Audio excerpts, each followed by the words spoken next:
All right. Hello, everybody. How's everybody doing tonight? I'm doing well. Good to see you, Mike. Happy Friday. Happy Friday to you. And we have toys supposedly in the chat there, but Hey, Toys, we see you there. yeah. But according to the counter, though, we apparently only have 2 people watching. That means someone else should be in here. I bet you Woody's. That says 3. That says 3 waiting. I don't think my. Oh yeah, on YouTube it says 3 waiting. Yeah. Now it says 2 watching. Okay. Yeah. I was reading that right as I came into the YouTube side. You know, when you start, I go to the YouTube side so I can mute it, right? And then I go back to StreamYard. So it's on the YouTube page, and I was looking at what Toys wrote, and I just started laughing. I'm like, oh. Try not to laugh out loud. Well. Okay, so anyway, I'll wait at least until about the 5-minute mark, and then So was there anything about Lulz or anything you wanted to talk about right now? Or? You know, I don't have a lot, Mike. We talked about this before. I have not done any work on a trophy, and I know I owe everyone apologies. But I'm still keeping track. Toys, you're at 11. I'll let everyone else know when they come in here. Woody's at 7. Dave's at 3. We're still keeping track, and I will eventually paint up that one wood trophy I bought and set it up for you guys. I've got Hangman is here. Hangman is here. We will play Hangman, and I have a new word. As you recall last week, I did. Remember everyone knows Let's Go Brandon. That's the biggest meme of the week, and I confusedly had the word of Sheldon last week. I don't know where I got Sheldon from Brandon, but we're on a new word. The Don part of it? Brandon, Sheldon? Yeah, I guess. Or maybe it's because I used to watch so much SpongeBob, like I watch Smurfs now, and Plankton. His first name is Sheldon. So maybe that's where it came. I don't know. Yeah, and as always, everybody, if you can like and share the stream, see if we can get some more friendly people in here, that'd be appreciated. Everyone remember the episode, the Shelley Superhighway? The highway ran through jellyfish fields, and it made all the jellyfish move into Bikini Bottom, and everyone got stung, and it was a big, big disaster. You don't remember that one? Well, I have never watched SpongeBob myself. You don't watch SpongeBob? No, I never have. I haven't really got into any of the I mean, there was a time I would flip on here and there Rugrats or whatever, but I never really got into any of their stuff. You know, Rugrats was good. I really liked Rugrats. I liked Doug. All the early 90s Nickelodeon stuff was good, I think. Yeah. Hey Arnold was a really good one. Yeah. That had some famous voices in it too. Hey Arnold had some really good talent. That's a good cartoon. Well, let's see. A few of the names that I know that were from there, and a few other shows included like Catherine Cavaldini. I believe that's how you pronounce her name. E.G. Daily. E.G. Daily, of course. I've seen this name as far as the director, the guy who directed Ansel Beher. It's a hard name to pronounce. It's like Ansobeleher or something like that. And I've seen him from directing other good cartoons as well. Like, you know what I mean? Like recognizing a good director's name. Yeah. So let's see. And part of their no, not them. Let's see. Rocco's Modern Life. So Povenmire and Marsh are the guys who did Phineas and Ferb on Disney, which is just a genius masterpiece of comedy. And they did a lot of writing on Rocco's Modern Life, as well as one or two of them had done SpongeBob work and stuff too. Like they're all really related. All the good cartoons, all the writers and directors. Yeah. Yeah. Well, like as part of my Toonami block, one of the things I've been working through or been watching through is like a lot of the DC cartoons that have been the DC cartoons that, you know. So I started out with like the Filmation Super Friends and stuff. Yeah, well, Filmation, like Justice League of America. Justice League, yeah. Yeah. Super Friends was Hanna-Barbera. Hanna-Barbera, okay, yeah. But I watched those two. I'm right now working on Superman the animated series in the DCAU. Okay. Did I tell you about watching? It's on. I think it still might be on Netflix. Batgoat looking fly as always. I'm sure you're rocking this better than me. I know that, brother. Netflix has the Star Wars, the animated series, like Star Wars TAS by Filmation from like 1972, and it had all the original cast, their voices. Oh wait, no, that wasn't Star Wars. That was Star Trek. Star Trek. If I said Star Wars, I'm sorry. Star Trek. Yes. Star Wars. And my bad. And when you said Filmation, I knew that's not Star Wars. First off, Star Wars came after that. It came in 1977. Yes. So, no, you were talking about Star Trek, and it's like fat fingering. You drop something. I fat tongued it. I said the wrong word. Yeah. But yes, I know a lot of people probably get confused between the two. Well, I'm trying to get all amped up, drinking my coffee, and I'm talking too quick, so that'll happen. But yeah, that's a really great series, Star Trek: The Animated Series by Filmation. All right. Well, we got 3 people in here now. I have no talking points if you step off, so it's going to have to be Hangman only. Oh, maybe I'll ad-lib about disc golf, I guess. All right. Let's see.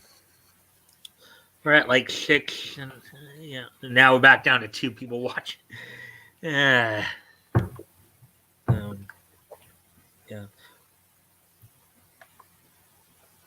All right. I'll probably give it to like 10. Give people until like the 10-minute mark tonight. Sure. Because I've only got like the 3 stories that I'll read are all 7 pages. That's 21 pages. So even story like.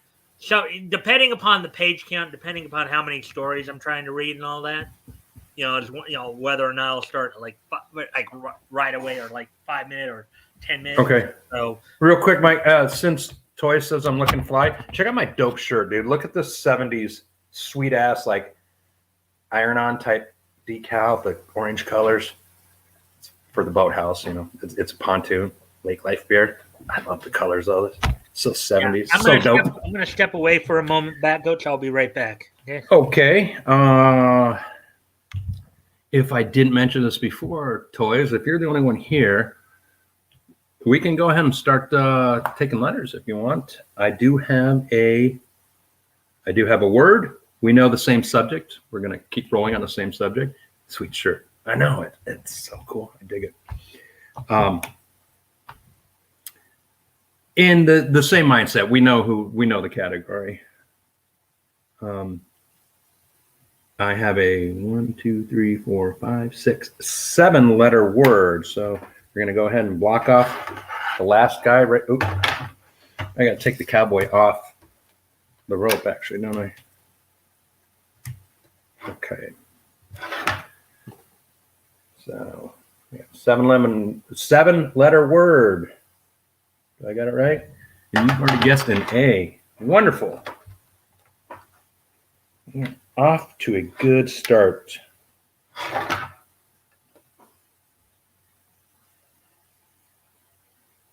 Boom. Did you catch that? You know what I should do? Here's a good idea, right? I'll go like this.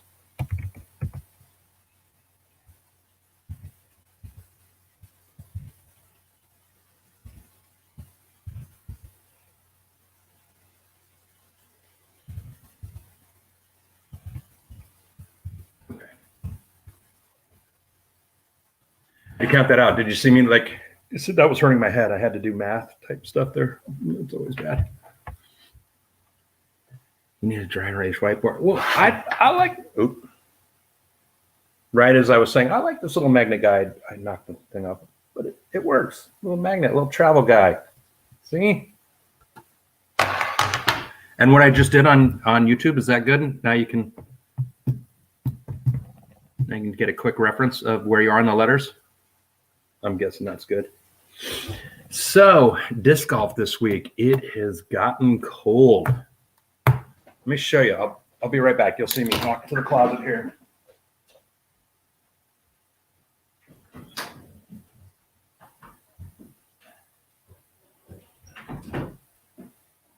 Grab my golf bag so I can show. Oh no! It's not even in there. I took it upstairs to wash it because I sweated on it. You know what like those headbands that cover your ear? It's like Velcro and you put it around like that. I had to put one of those in my bag because I've had frostbite on my ears before. It's getting cold and windy. As soon as it hits 50 degrees, my ears go, time to cover up. Frostbite's not fun. I highly suggest against anyone getting that. So yeah, we're at winter uniform, long sleeves, sweats. Some people are wearing their woolly pulley hats now. I put that ear band thing on. It's not fun. I'm thinking, I was telling Mike about this. I'm thinking about a desert trip coming up this winter. Possibly go visit my mom out in Palm Springs. I was telling Mike, they are earmuffs, but not like a traditional pair of earmuffs that like are big and fuzzy and connect with that little stick. This is like a band. It'd be like, think of like a neoprene thing that goes around your face and you Velcro on the back. You've seen those, right? Just cover you up like that. Think of a band like that, doing that just real tight. It's big there, and that goes small across your forehead. So, wow, I'm all over the place here. Okay, I'm digging the coffee. Let me slow down. Yes, I was telling Mike about wanting to go see my mom in Colorado this November because COVID, I stopped driving around the country like I used to. And I figured now is a good time. Hey, he's back. All right. Were you about to tell him about what we talked about and what just talk about at the end of the show? Yeah, I'll finish it real quick for toys. That hey, Dave Marks is here too. Good to see you, Dave. Hey, Dave. Happy Friday. That instead of going to Colorado, because my mom now, she started this last winter. She flies down to California and winters in Palm Springs. So I'm thinking that'll be perfect. I can wait till December when there's a lot of snow and it's really cold. And I'll drive down to Palm Springs to go through my discs for a few weeks.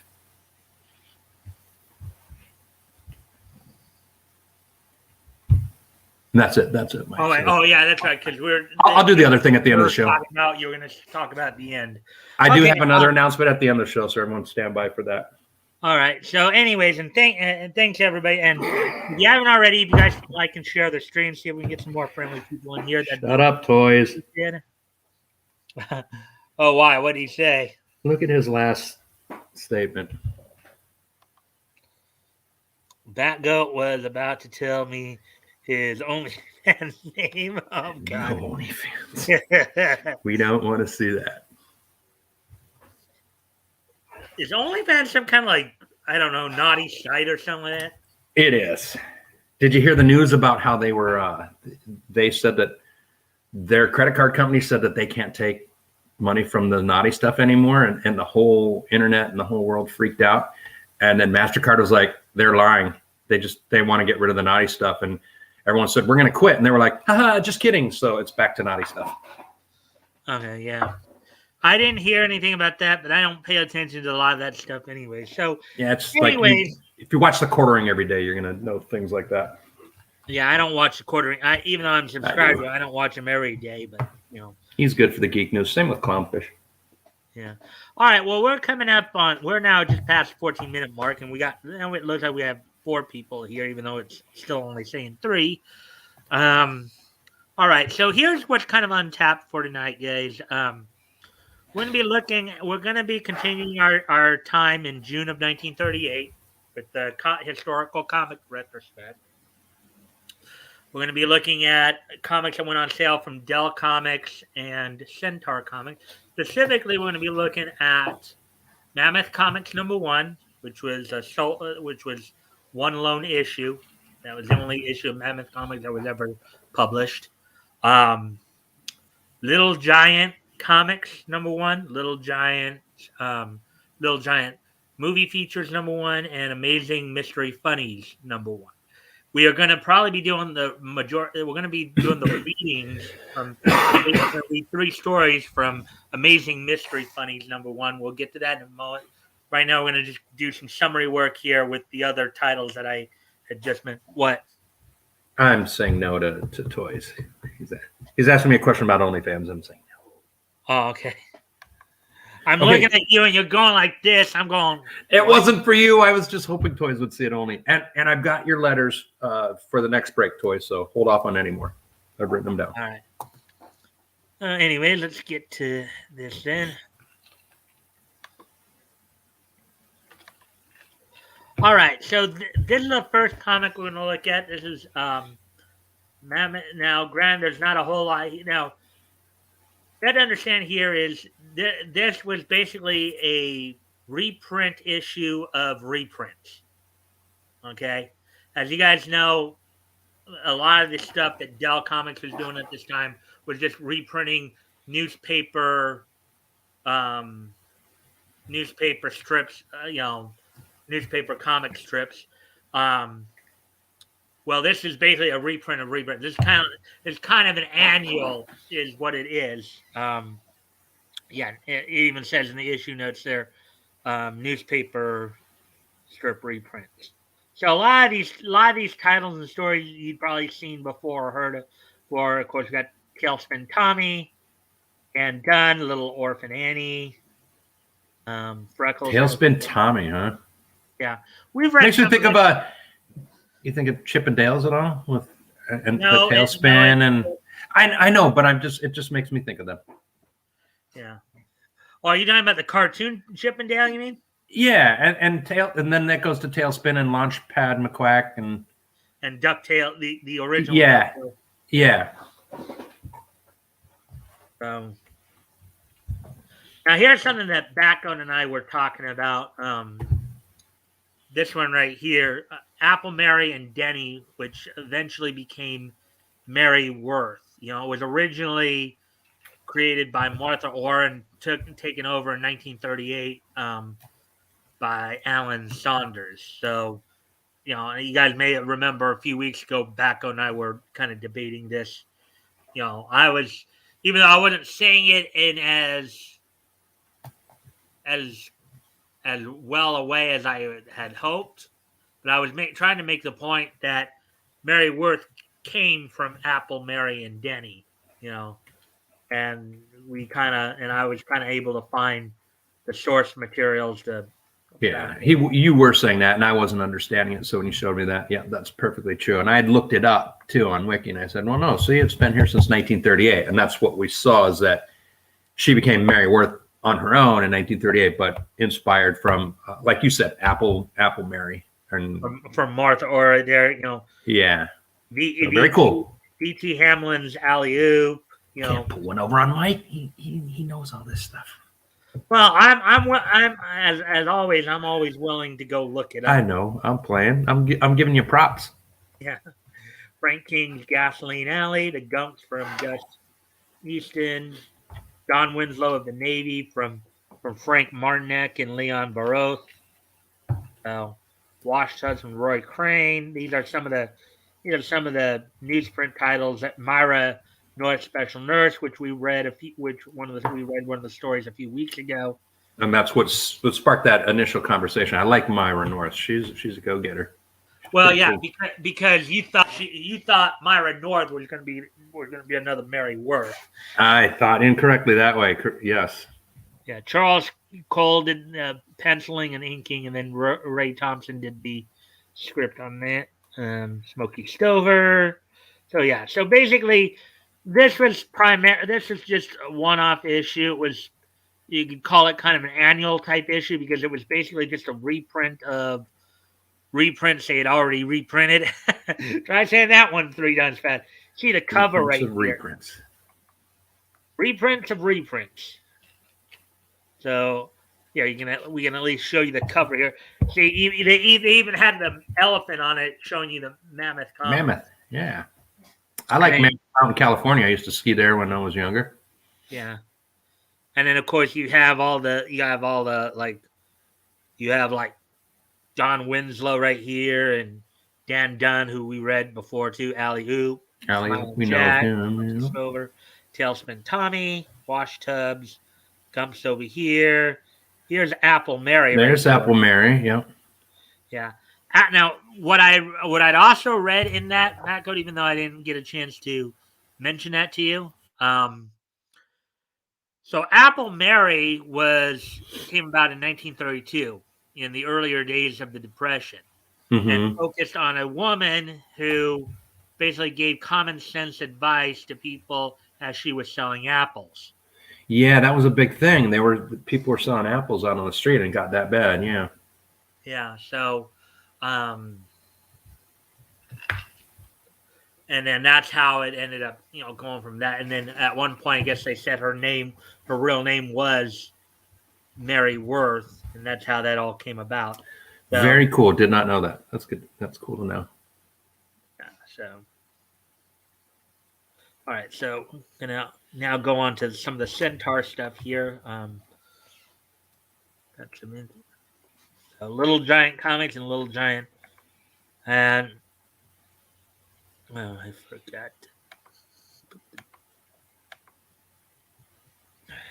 There we go. So, Little Giant now, as you see there, now Little Giant Comics and Little Giant movie features, they ran 4 and 2 issues respectively. So we're going to look at number 1 of each here. So this one was partially indexed. You kind of notice how you look at the cover right there and see how it's a little bit different. It's actually wider than most of the comics were back then. Yeah, it almost looks a little rectangular-ish. Is that me? Yeah. Well, it looks more like a horizontal rectangle as opposed to a vertical rectangle. Yeah. That does look different. Yeah. It's wider. It's not as, may not be as tall, but it's wider. Yes. Like they laid the comic book on its side. Is that what you're saying? Well, you could say that. Yeah, that might be one way of talking about it. Okay. The cover here, they described it as a snake charmer cover, but and you saw the cover right there. But instead of a snake that he's charming, it's actually charming somebody coming out with, if you see that last panel right there, coming out with a copy of the comic right there. Oh, okay. I could see he was holding something, but I couldn't tell what it was. Yeah. Well, they describe it down here. So the synopsis: instead of a snake, the snake charmer's basket contains a person with a copy of the comic. Oh, okay.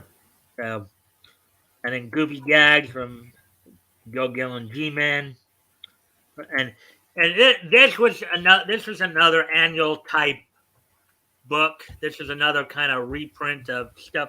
Now, in this case, it was reprint of stuff that was previously reprinted by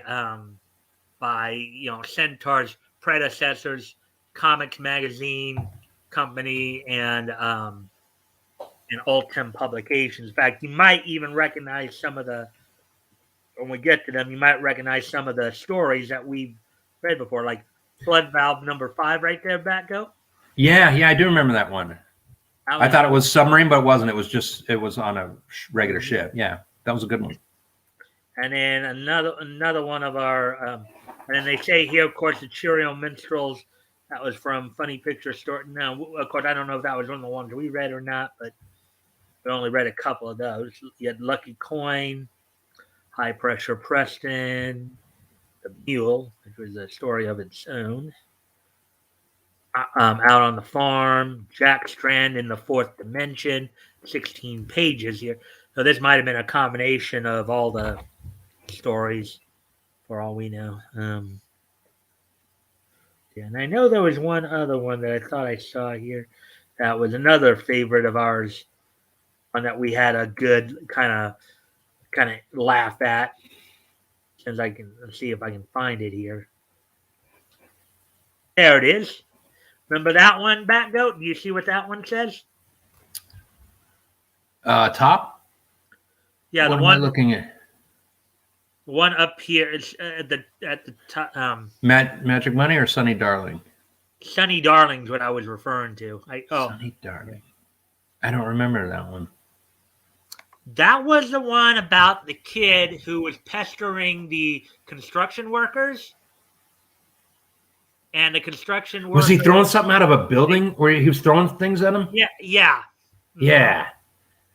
And he's kind of a little jerk. Was a particular caricature that we often talk about in today's world. The mother was a caricature that we utilize that starts with the letter K. Karen. Yep. Okay. You remember the story now? Kind of. They were throwing stuff out the window of a building at those construction workers. Throwing stuff at the construction workers, and then one of the construction workers came over to talk to the parents, but the mother, and she freaked out, like, "No way, my beautiful baby did this." And then the father was acting like, why, I'm going to call the police on you, and then ultimately he ended up saving the kid because the kid decided to do something stupid like walk out on the ledge or something like that, and the father ended up instead of going from they had kind of the Chad moment at the end, if you remember. Yes, I do remember that. That is a good one. Good memory. Mm-hmm. And then here are some of the other stuff, but some of this is probably from other books, like so this Lucky Coin story right here, they're saying is going to be reprinted in Teen Detective Funnies Volume 2, Number 6, which will be a later one. If you remember, we read like a few months, not a couple months ago, but might have been a couple months ago, couple rotations back, that we read Teen Detective stories. Let's see. Yeah, it was actually last time around that we actually read that. Because the Keen Detective story, Keen Detective Funny story that we were reading, Rocky Baird and the Spinner. I remember Rocky Baird. I remember the name. I don't remember exactly what happened in it. He was a pilot. He he's kind of helping, I guess, some French Foreign Legion or something. I don't even. Oh yeah, I do remember that. And he dove down at those dudes like, yeah. And then the Spinner was talking about a woman who was solving the mystery of her fiance getting murdered by a bear. By a bear, they figured out with a cave like how his skull dropped down. Yeah, and we figured that he's probably called the Spinner because he spins yarns. Yeah, spin stories. So yeah. So anyways, so that's that, and then we're gonna take a quick peek at Little Giant movie features as well. There's nothing really. There's only skeleton data, but after I show you guys that one, Little Giant movie features here, there's some information. Just want to go over real quick here of interest. This one was, of course, only as you notice, only it's all in white, meaning only skeleton data. So I have no idea what stuff they actually put in here. But this particular book only ran for 2 issues, and both of these books were more or less done by the end of the year. Okay, Little Giant Comics went on the 4th and final issue of that one went on sale in December of 38 with a cover date of February of 39. Now, another little interesting note to point out for everybody here on this, and then after this we're gonna go straight over to Comic Quick Plus, get on to Amazing Mystery Funnies #1, read stories out of there. At the end of 1937, as Ultim Publications, at the time, Centaur was publishing 4 books on a monthly basis. Funny Pages, Funny Picture Stories, Star Comics, and Star Ranger. Okay. By June of 1938, they'd pretty much doubled their production. In May of 1938, they started publishing Keen Detective Story. Once Centaur bought out Ultim, once Centaur Publications bought out Ultim and and created Centaur Comics, they started publishing more titles. These titles initially, though, were just reprint titles where they were just reprinting older material of the previous companies, Comics Magazine Company, and Ultem Publications. So they started publishing Keen Detective Funnies in May of 38. And then the following month here, they started publishing Amazing Mystery Funnies, Little Giant Comics, and Little Giant movie features. Even though, as I said, Little Giant Comics and Little Giant movie features would they would only publish 4 issues and 2 issues of each book respectively. 4 issues of Little Giant Comics and 2 issues of Little Giant movie features. They were basically done. But up at this point in June of 1938, as a number of, and you see this with a lot of the other companies too. You can see that this is a time of expansion here because, and of course, Centaur did the most expanding up to this point. They were now publishing 8 monthly titles at this point, 8 monthly books through, as of June of 1938. Funny Pages, Funny Picture Stories, Star Comics, Star Ranger, which is now Star Ranger Funnies after going a couple of issues as Cowboy Comics, Keen Detective Funnies, Amazing Mystery Funnies, Little Giant Comics, and Little Giant movie features. Dell was now up to 5 books. DC was up to 4. Of course, we know United Features added a book as well, going up to 2. So basically, you do see, and of course, David McKay Publications is still doing 3, and then, but you could start to see that, and particularly again with Superman debuting in Action Comics #1, which debuted in May of 1938, approximate on sale date. Action Comics #1. That's an important comic book, right? Yes, it is. That's Superman's debut. That's what led to the whole golden age of superheroes. All right, so basically, you can start seeing though here. You are starting to see more. You're starting to see the comic industry grow a bit here because you're seeing like Centaur is now publishing 8 books. Dell is publishing 5. DC is publishing 4. David McKay is still publishing 3, of course. They haven't expanded yet. But you saw that Quality started up in September of 37. United Features is publishing 2. It doesn't sound like a lot, but they're all doubling their output, basically. Right, exactly. It's a steady growth. As compared to today, it's probably still fairly minimal. Okay, and a lot of these were anthology titles too. Now, granted, and we're still at a point where DC and Centaur is now publishing more reprints of their older original material. DC is still publishing a lot of original material, and you are starting to see even Dell and Quality a little bit are integrating original material with reprint stuff. And we'll see more of that. We'll see some of that.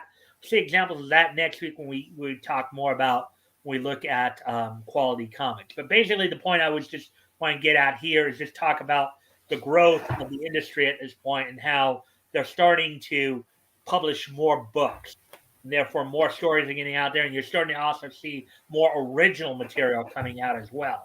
They're not just strictly relying on reprint stuff as they were earlier. So this is kind of a significant point of growth here that needed to be talked about. So anyways, let's get on to, as some people from Lodos Island would say, let's get on to the good part, the actual reading of some stories here. Now that we got through some of the more contextualized stuff here, let's see. Is there anything here of interest I should be made aware of in terms of that? The chat? Yeah. Like I said, Toys is cracking me up. Is Mike asking us geriatrics to remember stuff? laugh out loud. I barely remember. Wait, what's What was I talking about? Yeah, that's good. And Dave came in and said he's really tired from work, so hopefully he's still awake. Maybe he's listening. I hope he is. Well, now according to the counter, only one person's watching, so the counter's being screwy tonight.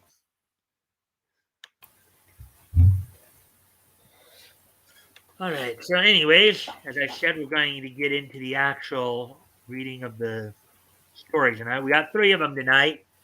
The 3 we're going to be all 3 of them are going to be out of Amazing Mystery Funnies from Centaur Comics. Let's get there. Let's see.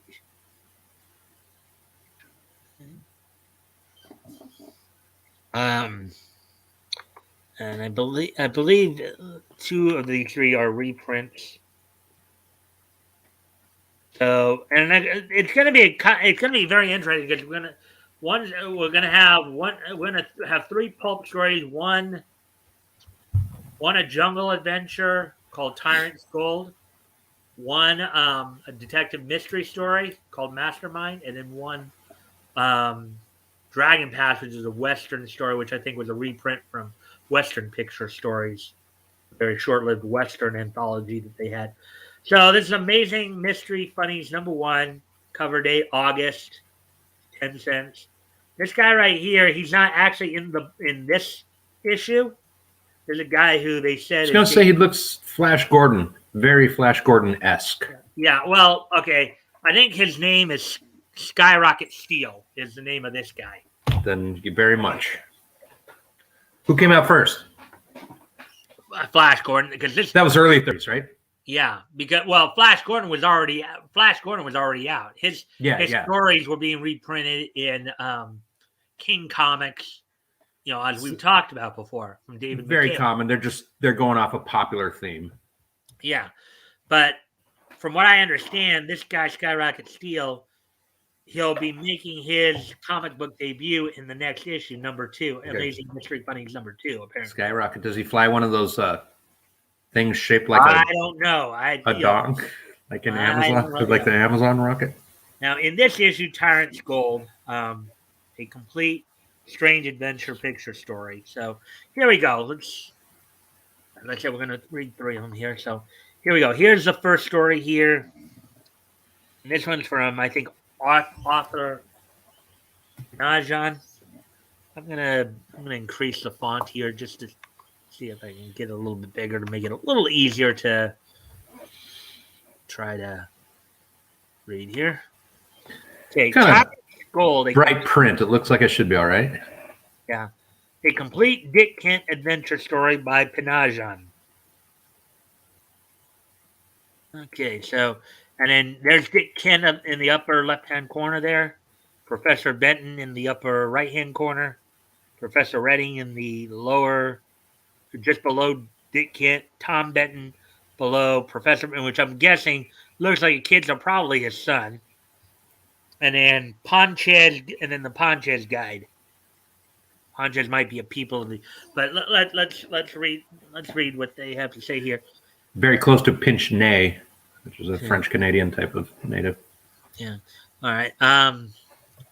A map denoting vast buried treasure in the hidden city of Kazan by their tyrant king Matalpek comes into the possession of Professor Redding, a friend of Benton's. With Dick Kent and young Tom Benton, the professor's nephew, they set out for the city of Tizan.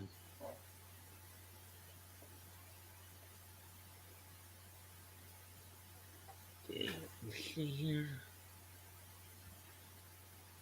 Gentlemen, according to this map, we should now be in Tizan. But here we are in this valley. I must confess, I'm about to give up hope. But don't forget, Professor, Tizan is a hidden city. We must find it. Uncle Jim!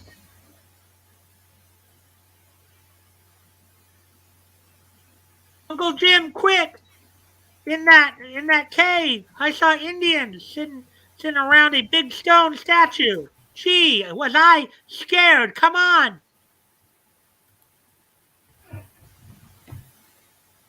What have you been up to now, Tom? What? Say, that's just what I've been waiting for.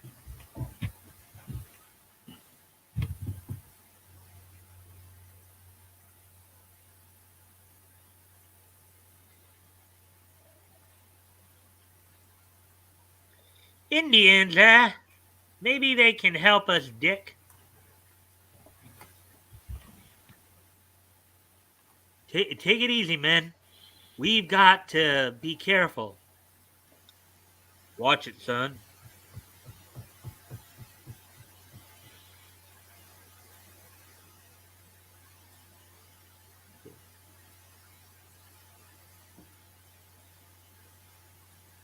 Stop, look. These men will never help us, Prof.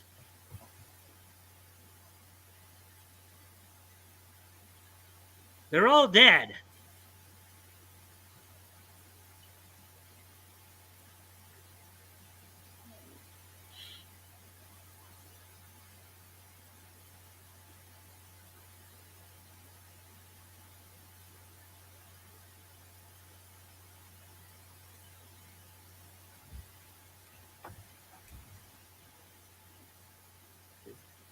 You're right, Dick.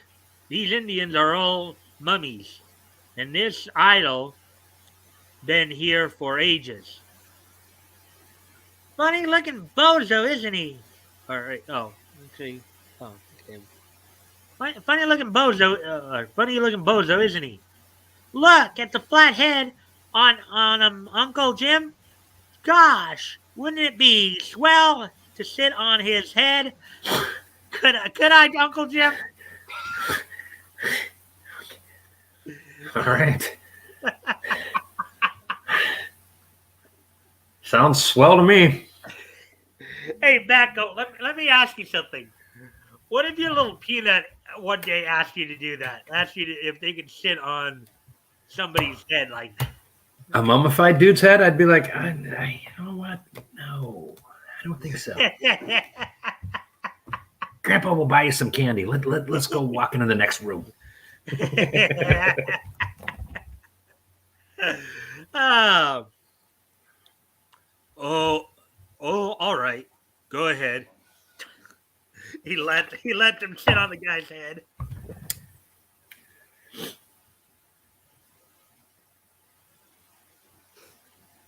Hi, this is Keen. If only the kids on the block could see me now. Tom, stop that shaking. Do you want to tip it over? Let him have some fun, Prof.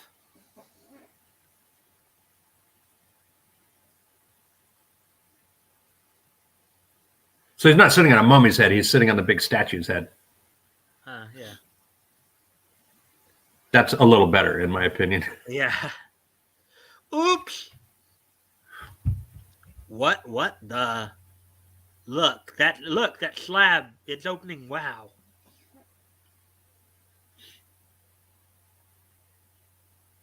Now, you look at this and you see that this was a common theme back in this time period, too. A lot of these jungle adventure type, Lost City type adventures. I mean, we read one, I think we even read one, last week? Well, we started reading one with the Tex Thompson story last week as well. Mm-hmm. You see, this is a common theme back in this time period, seemed like. Let's see now.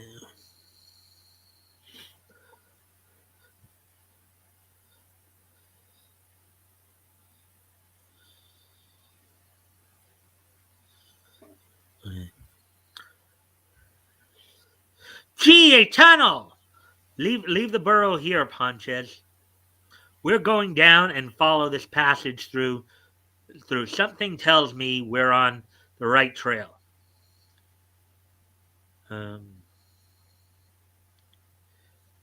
There must be an opening. Feel the wind.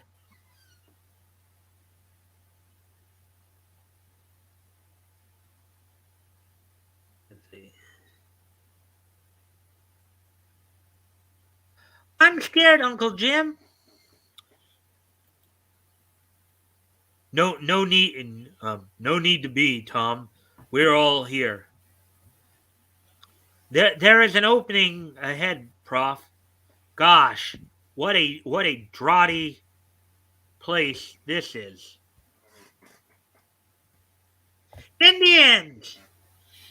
Wait, don't draw your guns. Capturing them won't do any good. We must find out more about them. That's the only way.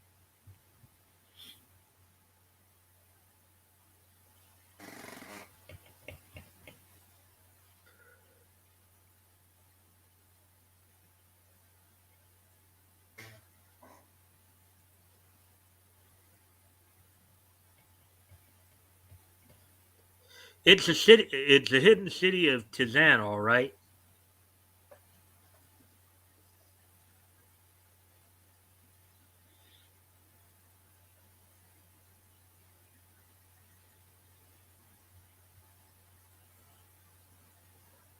I don't like the looks of this, Kent. He's right, son. Can't we do something? Well, these people don't know what guns are. If we don't rile them, we may have a chance to pull through. Well, Kent's taking it pretty cautious there, huh? Mm-hmm. Tom, are you hurt? Gentlemen, this calls for action.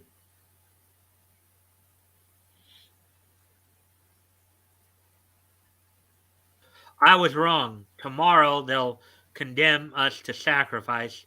I'll have to make up I'll have to make up to all of you by getting out of this mess. Ah, here comes the guard with food. So it looks like they're looking to sacrifice them. On back out. Mm-hmm. Oh yeah, he just whacked him on the head right there. Yeah, it did. Was that with his gun? Give him the old pistol whip? Maybe let's see. Yeah, he did. He's holding it backwards, so he hit him with the Yeah. handle. Uh-huh. Which was another common trick back in those days. Mm-hmm. Where are we going? Where are we going now, Uncle Jim? Shh. Shh. You just keep behind me. The coast is clear, but have your guns ready. We're bound to be discovered.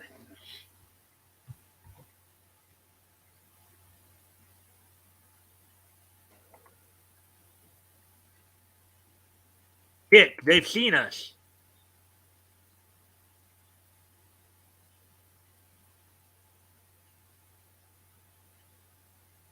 Into that temple door, Prof. Into that temple door, Prof. We might be able to hold it. It's our only chance. There's nobody inside.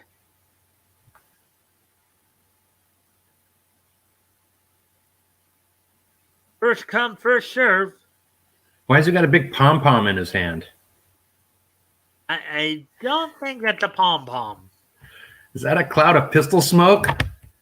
That's what I think it might. Hell's he using you a see right there? You see right 17th century musket? there.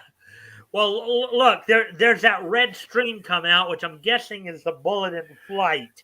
Yeah, he got him. I know. I'm just making fun. It's quite the impressive cloud for one pistol shot. That's quite some artwork right there, wouldn't you say? You can't even see the gun. Mm-hmm.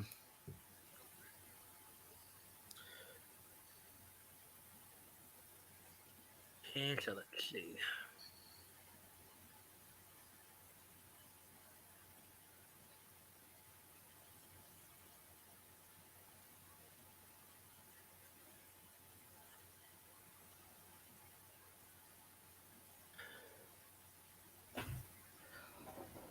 I barred the door, but it can't hold out much longer.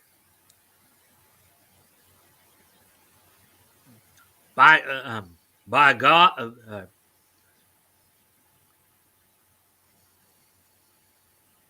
see, by God, the treasure temple. Gee, and according to the map, there must be a panel door leading to the treasure room.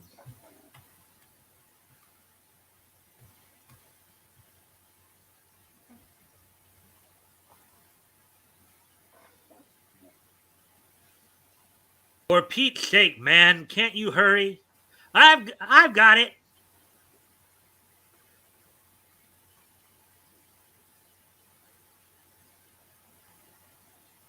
That door is holding better than I expected.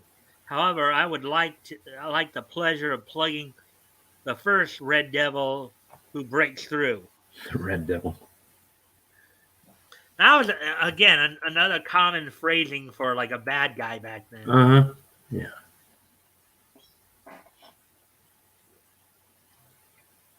I think that was also what people called at times communists too, red devils. Wasn't it? Yeah. Okay, Dick, get in. I don't think they'll know where to find us. This is supposed to be a secret storeroom of their king. Cripes, gold.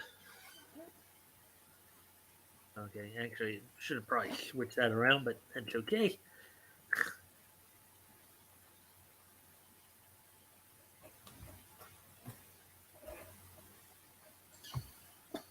Oof. Toys. Oof. What? He did a really long joke. I'll tell you later. All right. All this fails to excite me, Prof. How the deuce do we get out of here? What the douche? Deuce. D-E-U-C-E. Stewie from Family Guy. What the deuce? You got me there, Dick. Gosh, all these bags are packed with gold, and boy, are they heavy.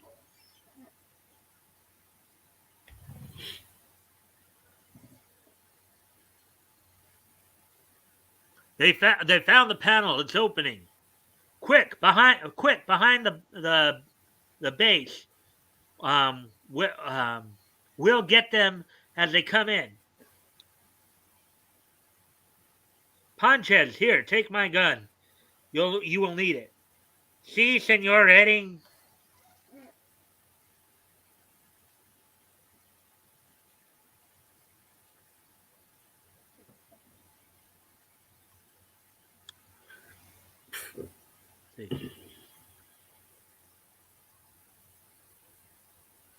Tom, get back in. Get in back of us and cover up.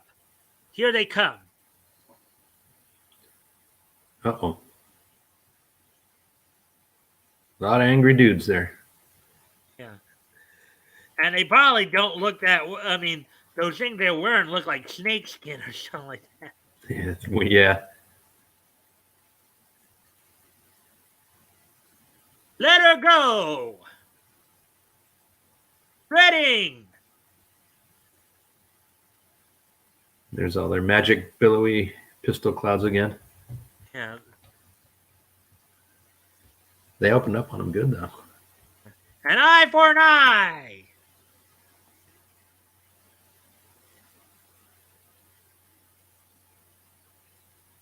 How's your shoulder, Prof?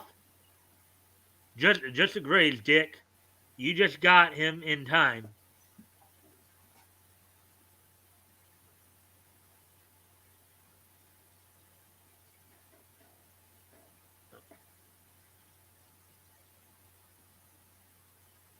Dick, look out! In back of you! And there's the pom-pom gun again. Yay, team. Good boy, Tom. Bang!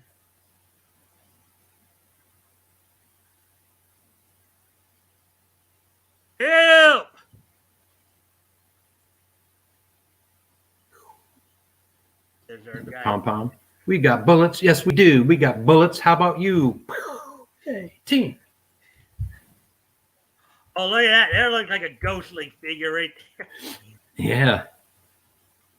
I don't think it's meant to be like that. It's kind of like washed out, right? Maybe, because these are some pretty old comics, so. Yeah, it's like the same color as shirt. I think that was a mistake.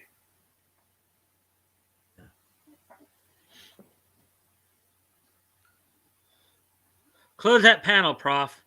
We can't take any chances on being discovered again. Our ammunition supply is pretty low.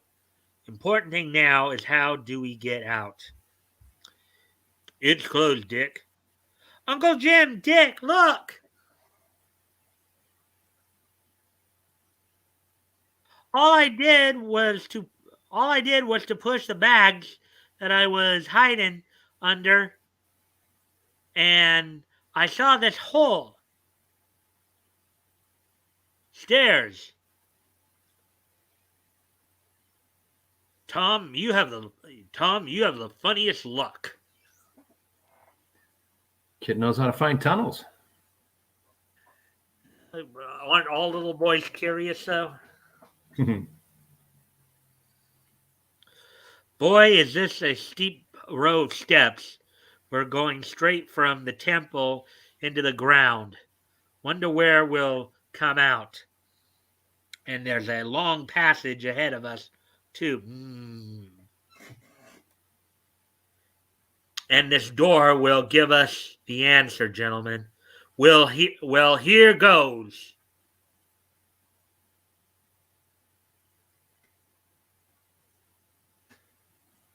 I'll say,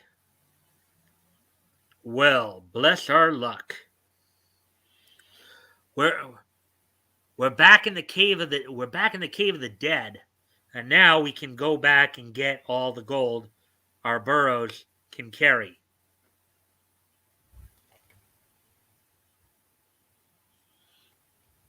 And then there's like, gee, Uncle Jim, just think of all the cowboys and Indians pictures I could see with all this money. And then you got the question mark there.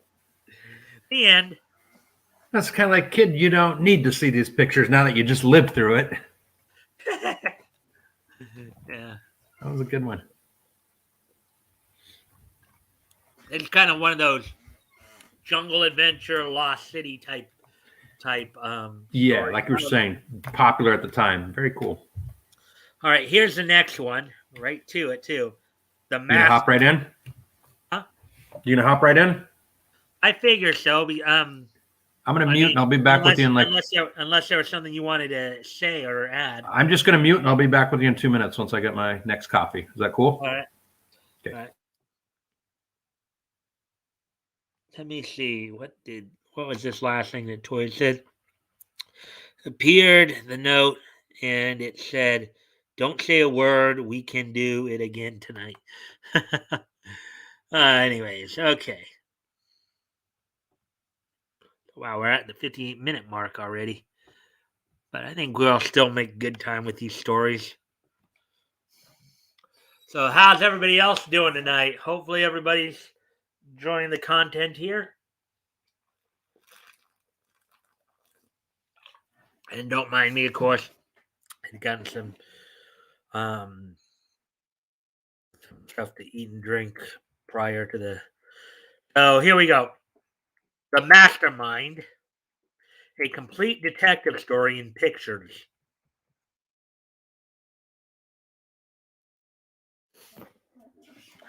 Okay. So here we go. Ain't that the guy they call the Mastermind? Sure, that's him. He goes under the name of Warren, but we don't know if it's his right one. If it's his right one, guess the chief inside wired for him. Excuse me a moment. I'm going to go off camera for a quick moment, guys. I'll be right back. I'm Okay, I'm here. Go ahead, Mike. Hey, Leto! Good to see you. Yeah, Toys. He just read the punchline. Leto, if you want to go back and see the joke that Toys just laid down, oof. Oh, you're driving to work. All right, drive safe, brother.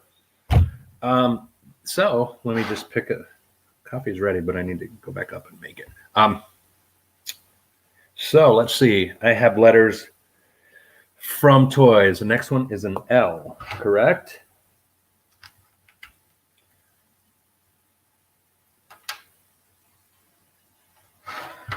All right. A-L, you are looking good. You also guessed an O, though, correct? So, uh-oh.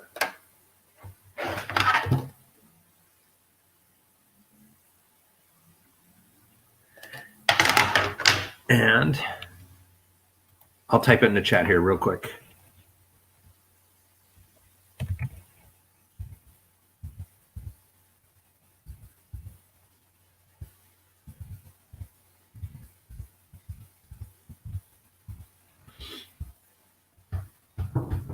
Bingo. Thank you. Thank you, Leto. What I did today, I printed out about 10 pages of tax info and crap. Winter verification I have to take to the bar and probably go there, I guess, on Monday. I need, it says seller, so that would probably be the owner. I know both the owners. But I need them to sign it, and then I got to mail it off to Wisconsin. No, Michigan.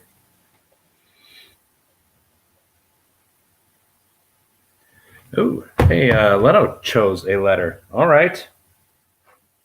Are we sure we want to do that?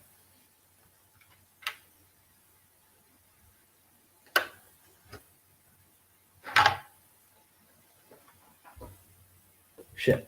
I mean, what? Okay, what am I doing? Is that good?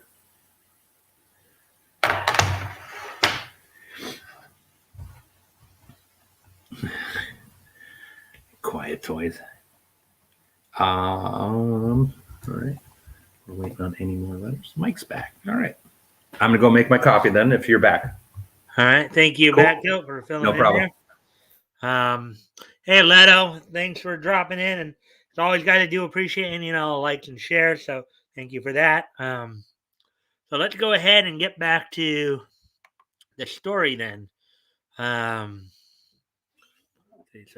Okay, we just read that. We just read that part right there. So let's go on to the next panel here.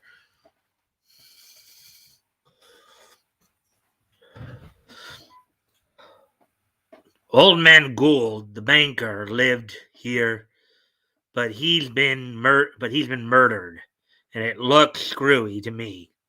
I'll show you the works and go over the facts up to when he was shot. Have one of his, have a cigar. No, let's have the facts.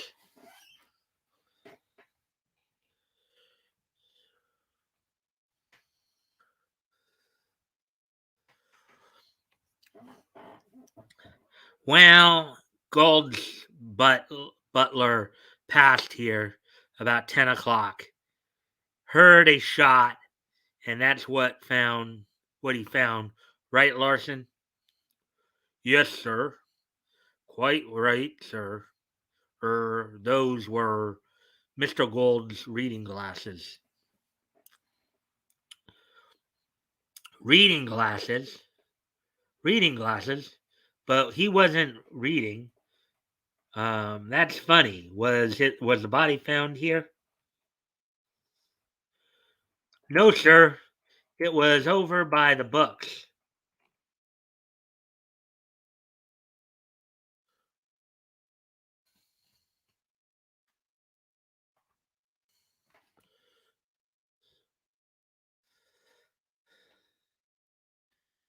By the books, huh? That's a funny place to meet with a bullet. And right smack in the forehead, a good shot to say, too good. Let's look around some more.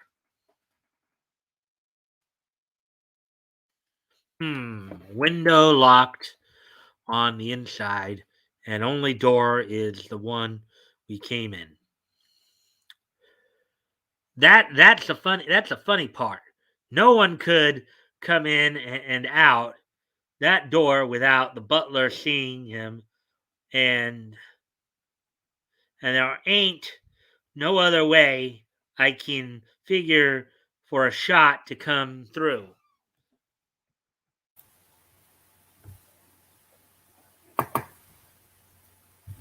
Now, my theory is, hold it.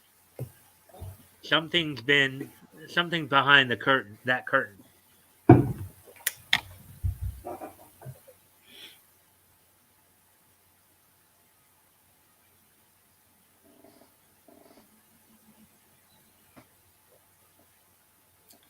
Get up, Mrs. Gould. Mrs. Gould. Oh, there's some more.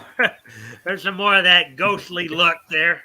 Maybe he got a little nauseous right before he asks the question. He goes, and then think of him asking the question.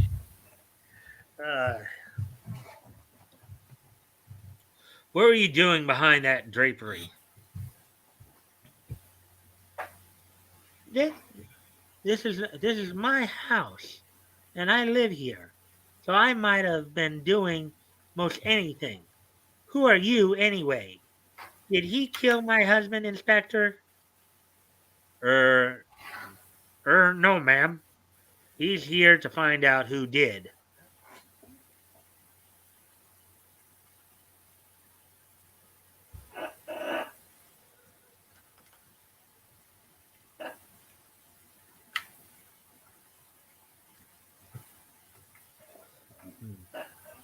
Oh, then he must be a detective. How interesting. I suppose I should apologize. Let's forget it. I didn't know who you were either. Get behind her and grab that bundle she's holding before she knows we're wise. Okay.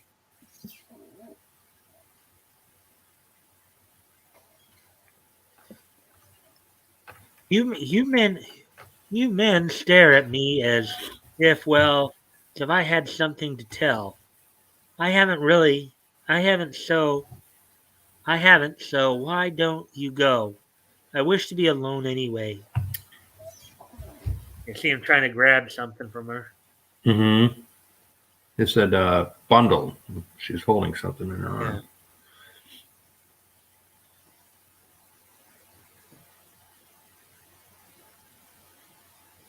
Oh, we see a garter right there. Yeah. I think that's a garter right over here. Or it could be like thigh-high pantyhose too. Yeah. But she's a sexy dame. Quite an illustration for a kid's comic, huh? But as I've always said, the way they show people shooting and stabbing each other up close, I'm like, that's pretty hardcore. Mm-hmm. Why, you dirty? Bah! It's only a book. Sure, that's right, Inspector. It is a book. It might explain why Gould had his reading glasses on, because it fits in where one is missing. It might also hide an opening for, say, a shot to come through. Let's look. Interesting theory. And somebody basically shooting somebody through a book. Through the bookshelf, right? Yeah. I get it. The police said the body was near here, and there's a book missing a space. A shot might easy come through, and this is the book. Quite right, Inspector.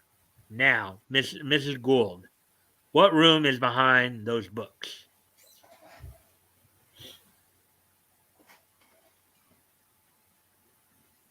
The servants' quarters, but I warn you not to go in.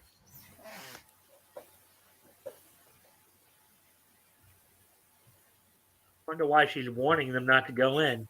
Because they're foul, depraved people, and they're brown-skinned, and they do horrible things.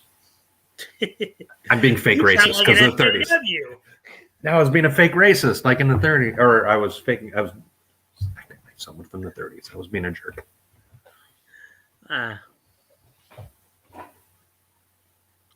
Hey, what about this, Mrs. Gould? Seemed to me that Dame knows more than she lets loose, playing dumb like. Never mind her now. Follow me.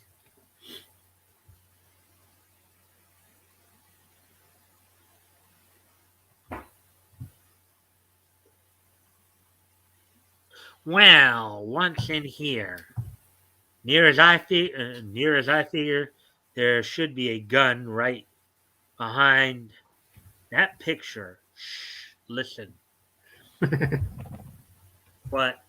Toys said Batgoat was showing his true colors. Oh, Look at that. Yeah, look at that right there. There's a shot coming right at him. Yeah. Did it hit him in the arm? Something like that. Yeah, it looks like it. Oh, it's you. That's an easy way to get rid of me. Do you butlers always carry guns? Yes, sir. I mean, no, sir. I don't know what I mean, sir. I'm upset since that terrible thing happened to Mr. Gould. So I wanted to protect myself. And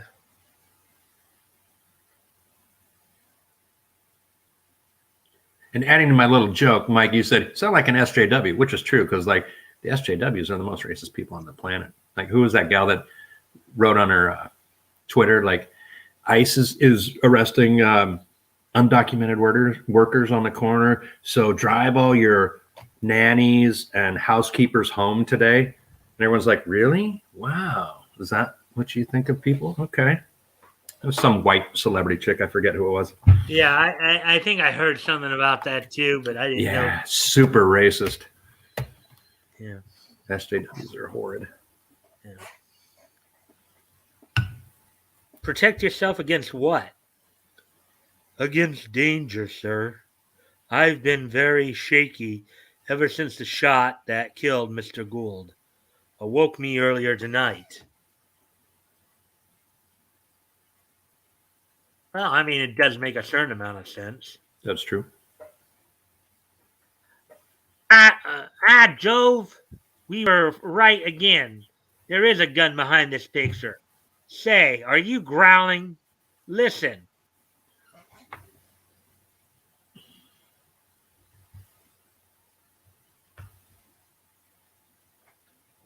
Hey, what the? How'd that beast get in here?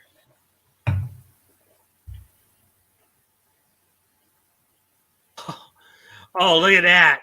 That's the beast. Look at that down there. Yeah. Looks like a lion or something like that. Big cat. Some kind of big cat. Yeah. I warned you, two fools, not to go in this room. That dog will tear you to pieces. Okay, it's a big dog. Huh. Looks like a cat dog. Yeah. Another good cartoon. And not Nickelodeon cat dog either. I love cat dog. Wait. Don't shoot that dog. I beg you. Don't. Rover, get down.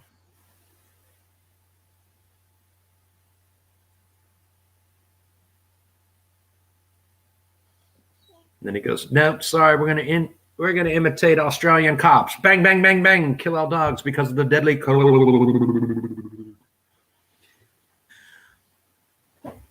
Nice work, Larson. You have an efficient butler, Mrs. Gould. By the way, who owns that dog? Do you? No, Larson the butler does. Why? Oh, nothing. Were you and this butler alone in the house all day and tonight when your husband was shot? Yes, we three were alone.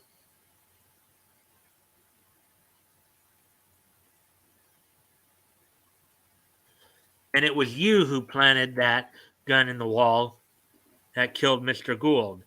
You blundering fool. Take him away, Inspector. And the inspector's got a question mark.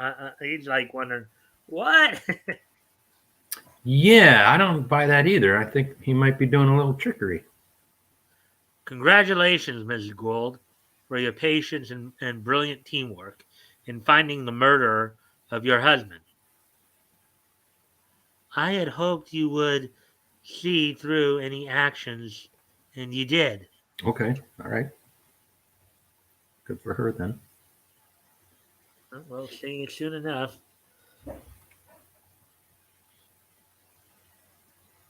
Oh, the solution to Mastermind. Okay. The solution to the Mastermind mystery.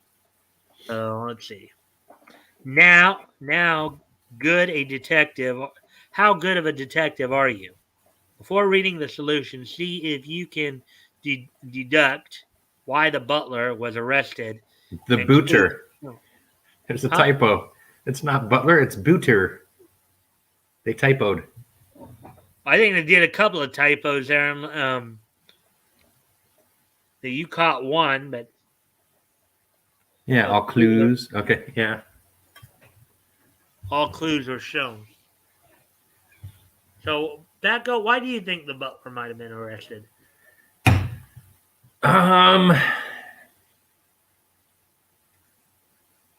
Well, because they figured, I didn't get the conversation. They figured that he was inside their room and he shot through that bookshelf to Mr. Gould. I don't know why the dog's in there. No, I don't get it. I didn't follow it. Okay, so yeah, and it does seem a little perplexing because it seemed at first like they were thinking that it was the what, but at the end there, it almost seemed like she was hoping to drop enough clues to see if it was him. You know, maybe the butler threatened her that if she told that he would get her next or something, right? Right. So okay. That's a possibility. So, sure. Okay, so let's read what they say about the solution here. Of Mastermind here. And from what I've read in some of the notes on this too, this is one of only 2 stories of this feature. They only had one other story supposedly but this is the only one that seems to have been printed. What's the idea of arresting the butler and congratulating Mrs. Gould? That looks screwy to me. Because Mrs. Gould is quite innocent. In fact, she helped us.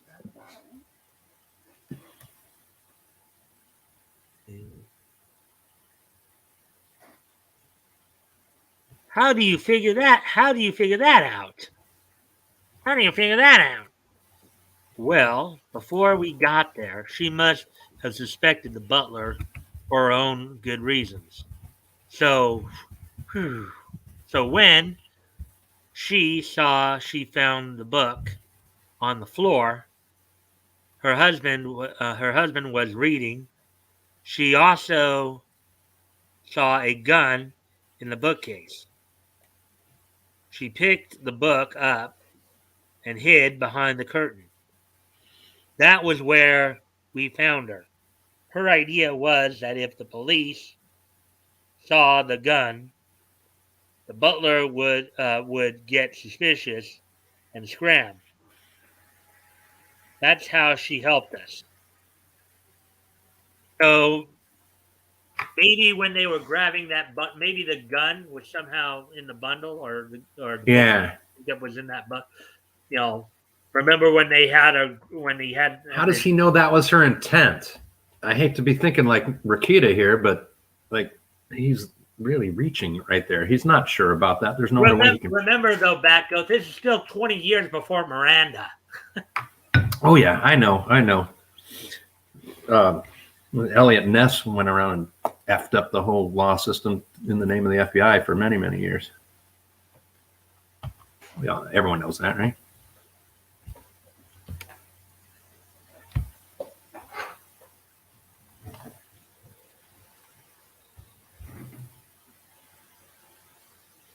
She was even afraid of us going in the next room and warned us about the dog. But how did you know the butler was the guy? He gave himself away when the dog obeyed him. He was the only one it wouldn't bark at. You can't work in a room and plant a gun without such a dog arousing the house. So the butler has got to be the one who put the gun there. See? There's logic there, I guess. Yeah. So this is what I'm thinking. Probably what happened was when the butler planted the gun in the space right there. If it was anybody else but the butler, since the butler owned the dog, and the dog was the butler's, Mm-hmm. the dog, of course, isn't going to usually bark at his own owner, right? Yep. But let's say somebody had broken into the house to do it. Let's say it was somebody from the outside or somebody who wasn't the dog's. Let's say for a moment it was Mrs. Gould who was doing it. The dog would have most likely started barking, unless, of course, it's his owner, right? Yeah. If anybody had entered that room other than the dog's owner, that dog would have been that dog would have been like Chloe, right? Yeah, freaking out. ate poop, you know.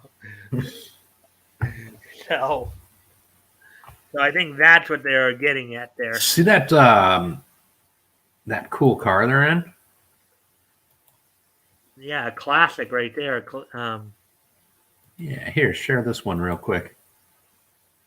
Okay, well, let me go over to the StreamYard page since 1938 Roadster.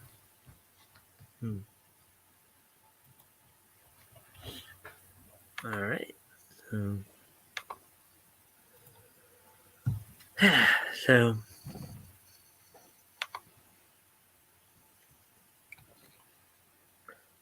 yeah, okay. Move on to the next page here. All right, so here's the next story. A Phantom of the Hills Western story. So we've had a jungle adventure, had a mystery, we've had a crime mystery. Now we have a mystery Western here. Three very distinctly different stories here, huh? Mm-hmm. This is good variety here of stories. Think about it. Yeah. So where are we at on well, we're at an hour and 23 minutes, so that's not too bad. We should be able to get through this last story and then pretty much be able to finish soon Cool. enough.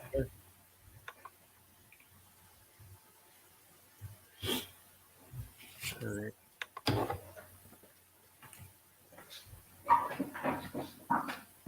All right.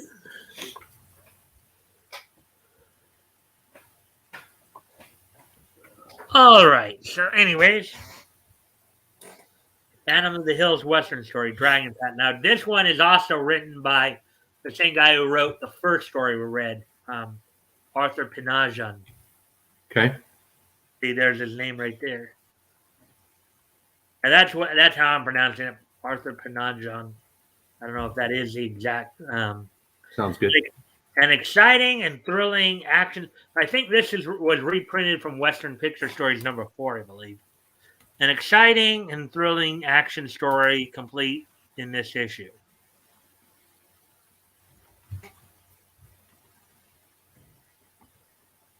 Keep your hand away from that gun, deputy. For the last time, where's the sheriff gone? I told ya. For it go to blazes. Now get.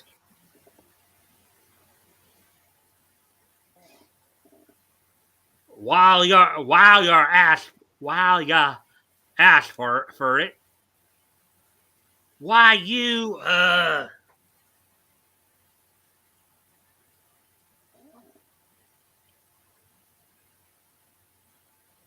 More of the senseless, gratuitous violence of 30s comics. Just can't avoid it. Kidding. Stop him! Stop him! He shot me! Ha ha! So the sheriff's gone, huh? The boss was right. The sheriff's gone to guard the stage. That means a gold shipment. Step on it, hoss. We got a little hold up to attend to. That's a bad guy right there. I hope I did a good voice for him. Mm-hmm. Everything's going fine so far, Sheriff. That's right, Lem. Gosh, a masked man.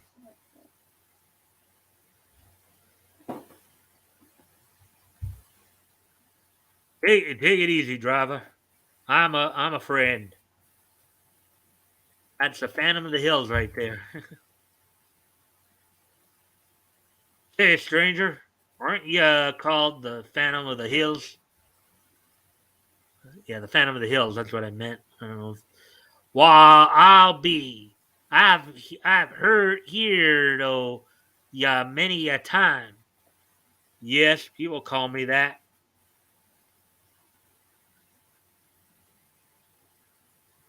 But never. Let's see. Never mind. But never mind that now, Sheriff. Blackie Malin and his gang are waiting at Dragon Pass to hold you up. I've got a plan that will help you get the whole gang. That's if you trust me. Dragon Pass, huh, stranger? I'll take a chance with you. What's your plan?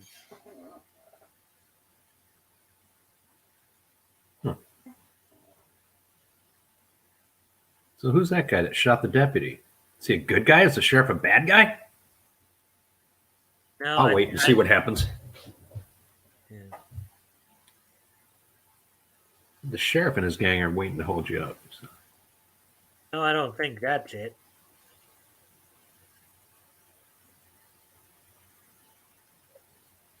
I hear hoofs. I hear hoofs. Get ready. Here they come. Stick 'em up. What? Stick 'em up. What the?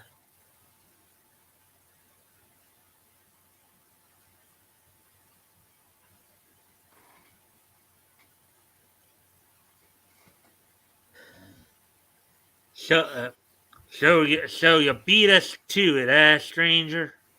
Did away with the sheriff and the other two, huh? Good. Saves us the trouble. Grab the gold, boys. So sheriff was a bad guy too, but then there's another set of bad guys. Maybe not, or maybe they're just painting it like the sheriff was a bad guy. Could be. Hands up! We got him covered, Sheriff. Don't move, boys. Your plan sure worked, stranger. The sheriff! Put him up, Snake Eye. So yeah, I think a little tomfoolery here, I think, going on. Yeah. Ow! My shoulder. Take that. Get him, boys.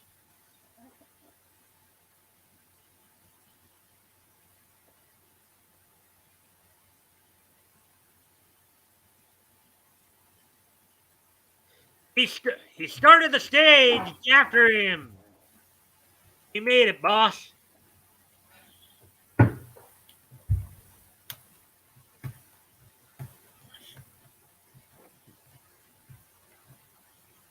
I'll take the reins, stranger.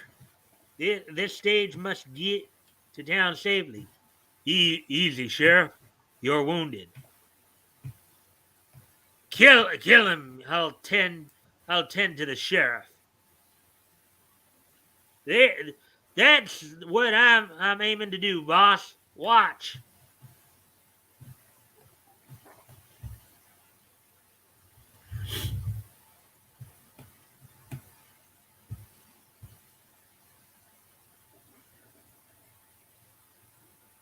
A lot of shooting and brawling and all that, huh, Batgoat? There's the fighting. That's the good stuff. Now this is the what's his name? Phantom of the Hills. Phantom of the Hills. Okay. Yeah.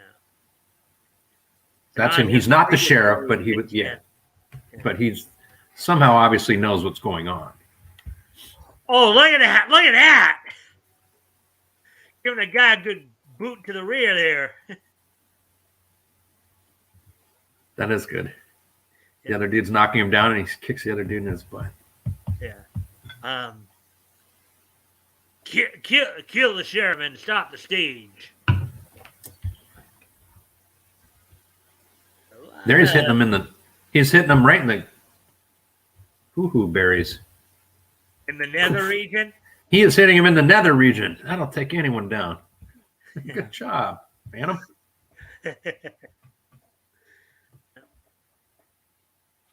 Thanks, Bart. I'm sure grateful to you. Come on, hosses. You got him right there with the pom-pom gun. Rah, rah.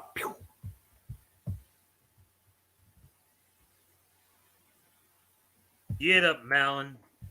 You've got an appointment with the law. You'll never get me alive, stranger. You know, you can see that funny cloud coming out of his gun. Then he won't be so tough. The horses, they're wild. I can't control the stage. You're done for. You're done for. We blocked. You're done for. We blocked the. You're done for. We blocked the road about 50 feet ahead just in case we missed the stage at Dragon Pass.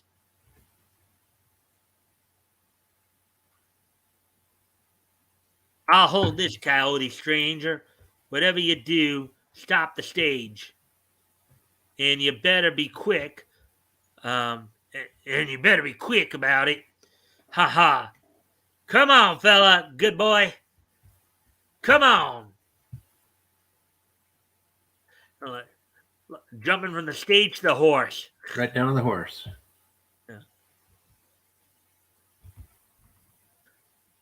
The road blocked. The road blocked. We'll crash ye gods.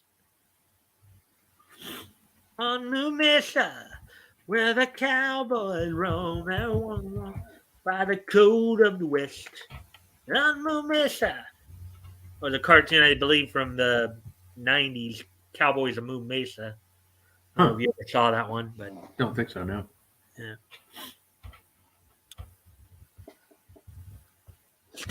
Stop him, stranger, quick. Steady, boy. Steady now. That's fine. He jumped down to one of the horses on the team for the stagecoach from the roof. Yeah. Stranger, you're a marvel. Look, here comes Lem and Dave. Hi, Sheriff. The rest of Malin's gang is wiped out, Sheriff.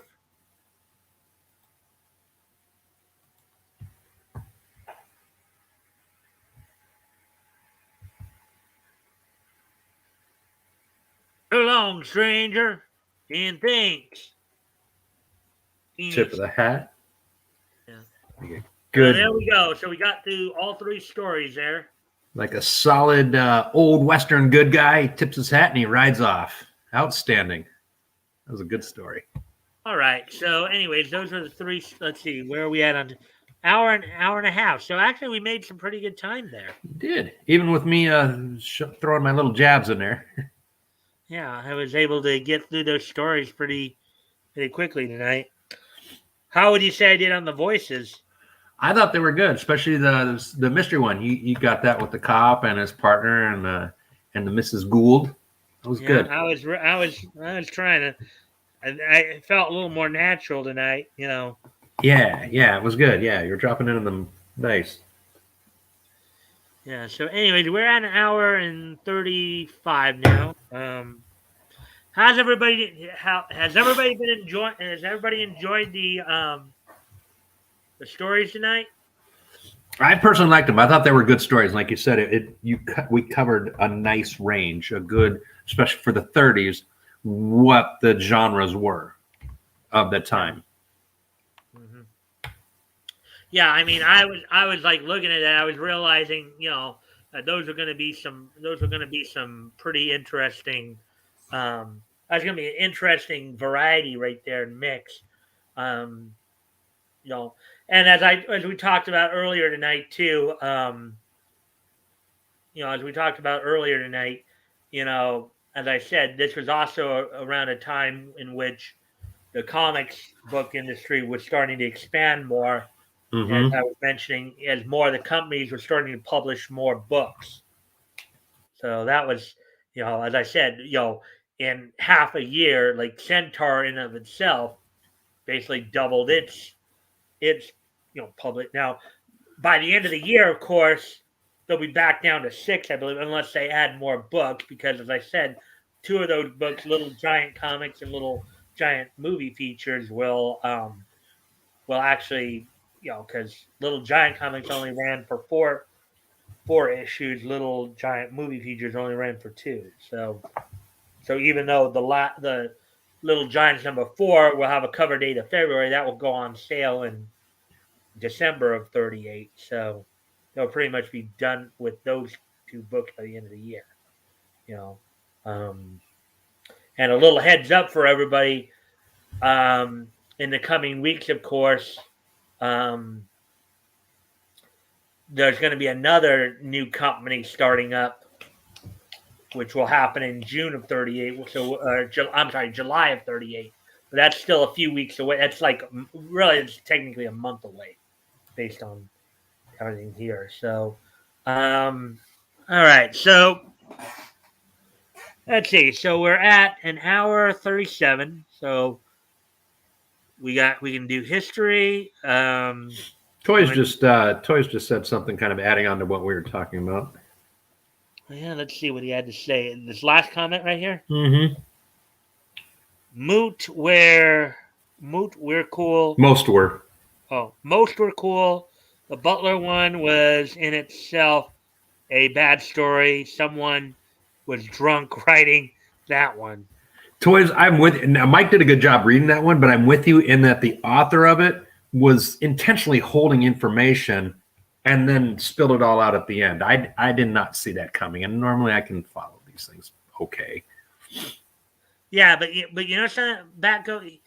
Here's something. Take it. You know, you're saying that you felt that you're saying that the author may have been withholding information for the end there, and you had that solution part. Mm-hmm. Maybe that was actually by design. Because, of course.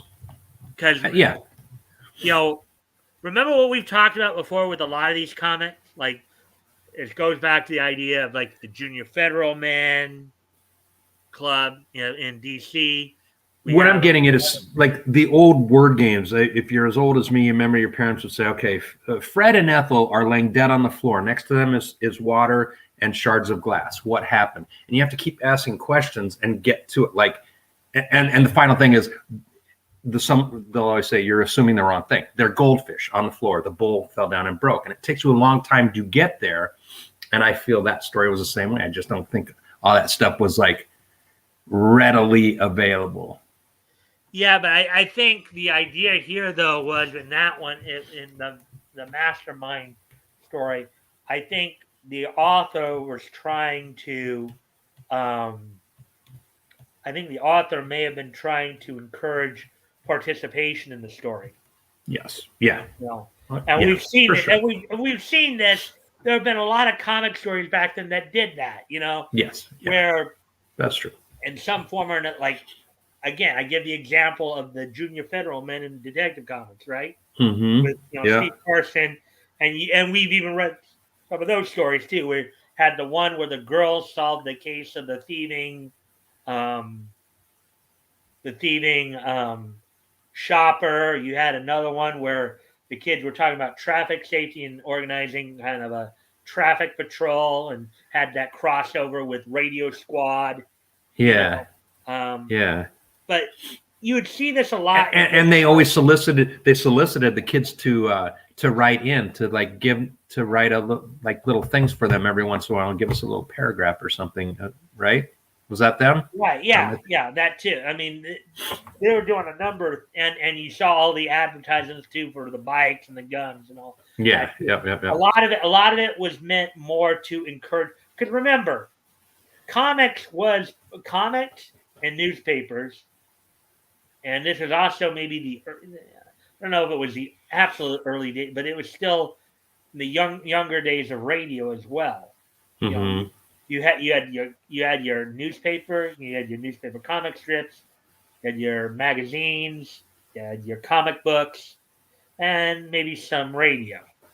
Those are your entertainment. It's not by like 1938 radio was big by 1938 as far as many American homes having radios in their houses. By 1938, yeah, I'm going to say a lot of them were up there, and people were listening to the mystery radio theaters and all that kinds of stuff at night. It's not like today where you can just turn on your computer and stream stuff. Throughout the day, like we do today. It was like your primary forms. If you didn't, your primary entertainment options for home was either go out and get a newspaper, get a comic book, get a magazine, or listen to the radio. Those are your entertainment options for home. Yeah. And then and those radios were in the late 40s. Television, as far as I know, even was starting up as from what I understand, television was probably starting up in the late 30s at earliest. Late 30s. 1936 World's Fair. 1936 World's Fair is where what's his name? Phineas T. Farnsworth. The guy made television. Here's television to the world. That was 1936, I believe. World's Fair. I think the early 40s was probably when television was widespread more on the early. Yeah, they a lot of houses still didn't have the TVs in them until probably the 50s, I think. Well, okay, the 50s was more widespread, but I do remember, because I've read this before, KTLA, which is a station out here. Yeah, Channel 5. Channel 5. Channel 5, right. They went I'm sorry, Mike, it's 1939. I just looked it up. 1939, New York World's Fair. The RCA introduced television to the American public. Right. Okay. And I knew in the early to mid 40s, you were starting to see it more on the East Coast, but probably not till after the war. January of 1947 was when the first television station west of the Mississippi was said to have gone on the air, which was KTLA. That's KTLA? Yeah. Oh, rad. I love it. I liked KTLA. I've read that before. KTLA was the first television station west of the Mississippi to go on the air. In fact, they had a big premiere of the station with a Bob Hope special. Really? Okay. I think you might even be able to find it on YouTube. I know you can find it at the Television Museum in LA. Well, like we talked about too, the Channel 5 did in the 80s. They had that guy doing all the Seeger Popeyes, on Saturdays and stuff. KTLA's always been a great station, in my opinion. Yeah, long before CW bought it, and so it became a CW affiliate. It was. Ew! When did they do that? In the 90s. Well, CW. Well, okay, because when you and I were growing up, you only had three you had the three networks. You had NBC, ABC, and CBS. Yeah. Out here in Southern California, CBS was Channel 2, NBC was Channel 4. Channel 4. And then Channel 7 was ABC. Yeah. All the other stations were more or less independent. Indies. Yeah. Yeah.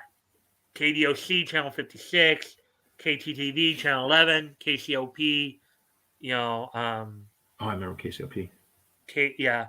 KTLA. They were all KTLA, independents. Even KTLA, as we said, was an But independent. KTLA was always known as the big indie out there, right? I mean, like that's always was a big channel. I thought after the big three. I don't know for certain if it was considered, but I thought. I mean, that's just my perception. I remember watching a lot of great older stuff on it, like as you were talking about the Popeye cartoons, Three Stooges, The Little Rascals. Yeah, yes. In the weekday afternoons, you could count on KTLA to see all that good stuff. Yeah. So let's see. Was this? This may have been adding to what he was saying before. The story felt like the author was changed, and the new guy pulled an ending out of his behind. Yeah. That's funny. All right, so we're at an hour 46 now. Batgoat, if you'll join me for a couple minutes. Sure. Looks like Toys is still here. Real quick, Mike, you know what? I didn't do this last week. I was right in the middle of it, and then that guy came over and I muted and everything. So here's a picture of my family from, remember when I told you we went to the Renfest, and then we went to the candy store? I think I was starting to show it, but I didn't show it, right? I don't know for certain, but so go ahead. You can share that. It's kind of from far away, but that's my family. You see, all the way to the right is my son. He's the big one, and that's his wife Jenna. And there's my daughter and my little Peanut, and there's my son-in-law. Yeah, good looking family. Yeah. All right. So shall I do the history first, and then you want to make your announcement that we were talking about before the show? Sure. About next week. Okay. All right. So, anyways, guys, we're about to wind down. Before we close things out, we're going to go ahead and go back. Today being Friday, October 15th, 2021. We're going to take a look back at this day in Nietzsche history. Let's remind myself of 2003, 2001, and then 2000. My son's way taller, Toys. I'm like 6'1" barely. He's 6'3". It's just okay. All right, so here we go. So first off, we're going to go back 20 years ago today to 2001. On this date in 2001, from the Corel Center in Ottawa, Ontario, Canada, WWE held its the WWF rather at the time held its Monday Night Raw event from the Corel Center in Ottawa, Ontario, Canada. The main event saw Booker T and Steve Austin. Woody's here. He woke up for Nietzsche. Good to have you here, Woody. Yeah, I'm just sorry you missed out on the stories. I think he would have liked those too. He would have, but he's here for Nietzsche. All right. Hey, Woody. On the card, of course, the main event saw Booker T and Steve Austin defeat Kurt Angle and Undertaker. The Rock defended the WCW World Heavyweight title at the time, losing to RVD via disqualification. Among some of the other matches included Chris Jericho defeating Rhino via disqualification, Billy Kidman defeating Taz in a minute 38, Jacqueline and the APA teaming up in a 6-person mixed gender match, defeating Lance Storm, Hurricane, and Mighty Molly, aka Molly Holly. And in a handicap match to start off the show, the Dudley Boys defeated the Big Show in a 2-on-1 handicap match. So that happened on this date 20 years ago on Monday Night Raw in the Corel Center in Ottawa, Ontario, Canada. We're now getting ready to move on to the next. That's Toys' neck of the woods, Ontario. Yeah. And don't go away. Don't go right away, guys, because we do have because Batgoat has an announcement that you guys need to hear. after we're done here. So if you can stick around. All right. So on this date in 2003, which was 18 years ago today, the 70th issue of the second volume of Thor from Marvel Comics went on sale on this date in 2003. Sold for $2.99, 32 pages. Tom Brevoort was the editor. Story was written by the story was called Paradise, written by Dan Jurgens. Scott Eaton did the penciling. Scott Koblish did the inking. Randy Gentile did the lettering, and then Brian Haviland did the coloring. So on this date, 2003, 18 years ago today, the 70th issue of the second volume of Thor went on sale on this date in 2003. And last but not least, that's a miss. Oh, We're playing silently in the chat. Sorry. no problem. I was seeing that out of the corner of my eye there. And on this date in 2006, 15 years ago today, the anime's Toei Animation's Happy Lucky Bikurimon and Palm Studios Bartender premiered on this date in 2006. So 15 years ago today, the anime's Toei Animation's Happy Lucky Bikurimon. From what I had seen, Bikurimon is kind of a bit of a franchise over in Japan. Toei Animation, of course, the same company that did Dragon Ball franchise. And Palm Studios Bartender both premiered on this date back in 2006. Oh, there we go. So that's it for history tonight, guys. I asked you guys to stick around because we do have one more little announcement from Batgoat before we go. So Batgoat, if you want to take it away, you want to make that announcement. Sure. Next week I have something came up. I was talking to a friend today, and a dear friend of mine is retiring from EMS as a paramedic. So her shift is next Wednesday, and so thinking sometime on the weekend, a bunch of people are getting together to celebrate, and I was invited. So I'm just going to go ahead and be safe and just take Friday off. So I will not be here next Friday. And we're wondering maybe Woody or Toys, if any of you guys wanted to step in or something like that, you certainly let Mike know. Yeah, and Toys, I know I can usually message you on Facebook.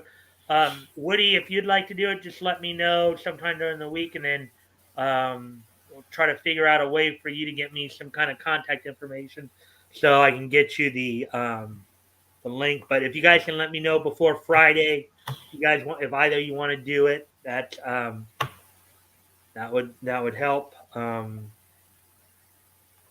Toys won Laws tonight. He is now sitting at 12 wins. That's very impressive. Congrats.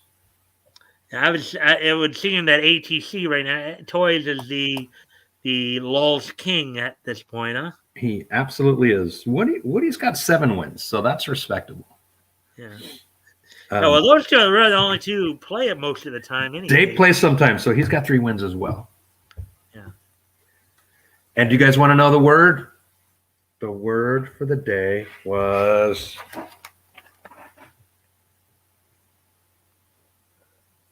You want to read it off for us? Because I can't read it. Can't see it? Yeah. Taliban. Ah. Ooh, Toys, shots fired.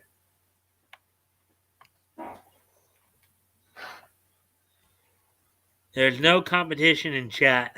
Well, he's the one with the championship swatch. So if anyone's going to be doing snack talking, it's Toys. And he's earned it. He works hard at the Lulz. Yeah. All right, guys. Well, as Batgoat was mentioned, Woody or Action, if you guys can let me know if either one of you would be interested next Friday in filling in for Batgoat, let me know. Let me know during the week. Woody, if you want to do it, just give me some kind of contact information so I can give you, so I can send you the link ahead of time. But you guys can talk about it amongst yourselves. Because I know, too, Toys, I know you're working a lot in the early morning. You usually have to leave. So But if you want to do it, just as I said, let me know. So if either you can let me know sometime before Friday, that would really help. Taliban 1-8. 7 letters. So so that I can send you guys the link. All right. So what? I see what you're saying, Toys. I only put 1A. He cried foul, and he's totally right. I didn't put the second A in Taliban, so it should have looked. Oh.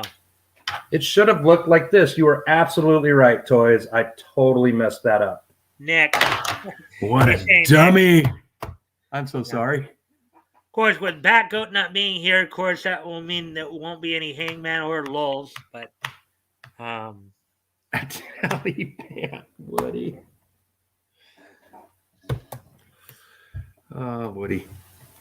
We shouldn't be keeping track. I call for a Taliban.